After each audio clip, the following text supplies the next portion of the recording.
আসসালামু আলাইকুম দর্শক বাংলাদেশের জাতীয় পার্টিকে সোশ্যাল মিডিয়ায় অত্যন্ত জনপ্রিয় মুখ বনিয়ামিন একেবারে ল্যাংটা করে দিয়েছেন।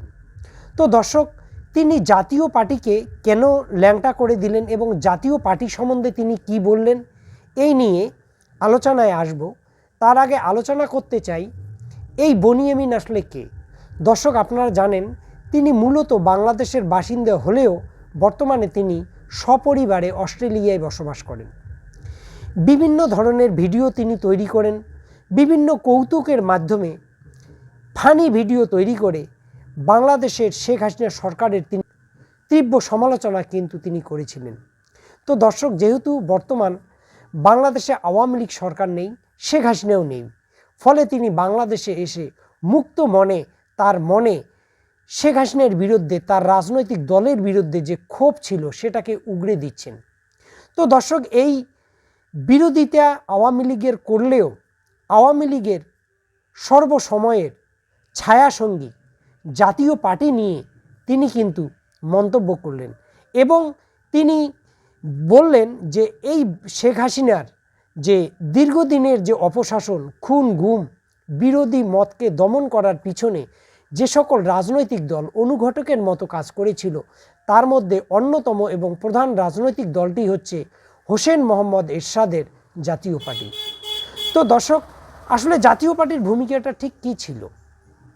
2014 সালে যখন অন্যান্য রাজনৈতিক দলগুলো নির্বাচনে অংশগ্রহণ করল না, তখন এই হোসেন মোহাম্মদ এরশাদের জাতীয় পার্টি শেখ হাসিনার সঙ্গে নির্বাচনে অংশগ্রহণ করলো এবং 2014 সালে 153টি আসন বিনা প্রতিদ্বন্দ্বিতায় আওয়ামী লীগ জিতে গেল এবং সরকার গঠন করলো।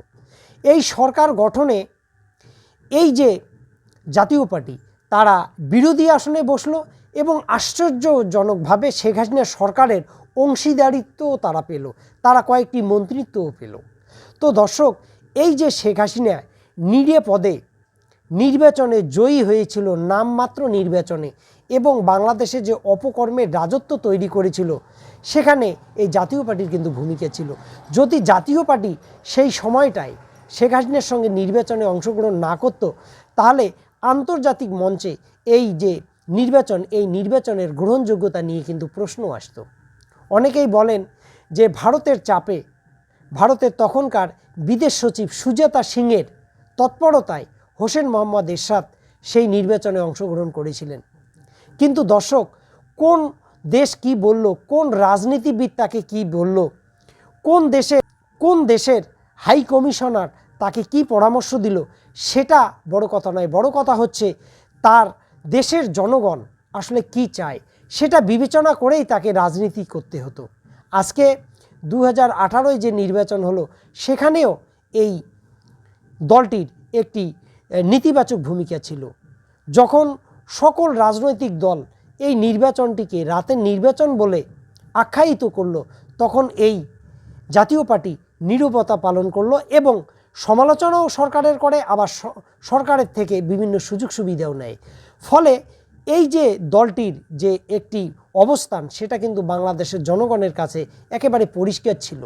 কখনোই তারা শেখ হাসিনার বিরুদ্ধে বাকি রাজনৈতিক দলগুলোর মতো করে বিরোধিতা করতো না এবং শক্ত কোনো অবস্থানে যেত না। আজকে 2024-এর যদি নির্বাচনের কথা বলেন, এই নির্বাচনের আগে জিএম কাদেরের যে ভূমিকা ছিল, জিএম কাদেরের যে বক্তব্য ছিল, সেটা শুনে কখনোই কিন্তু মনে হয়নি যে এই জিএম কাদের শেখ হাসিনার অধীনে নির্বাচনে যেতে পারে। যদিও এই জাতীয় পার্টির মধ্যে দুটো গোষ্ঠী ছিল, একটা হচ্ছে হোসেন মোহাম্মদ এরশাদের একটি গোষ্ঠী, আরেকটি ছিল জিএম কাদেরের। তো যাই হোক, এই দুটো গোষ্ঠী আলাদা মেরুতে থাকলেও জিএম কাদেরের উপর বাংলাদেশের জনগণের কিন্তু একটা ভরসা ছিল যে শেখ হাসিনার পাতানো নির্বাচনে হয়তো জিএম কাদেরের যে গোষ্ঠীটা, সেটা হয়তো অংশগ্রহণ করবে না।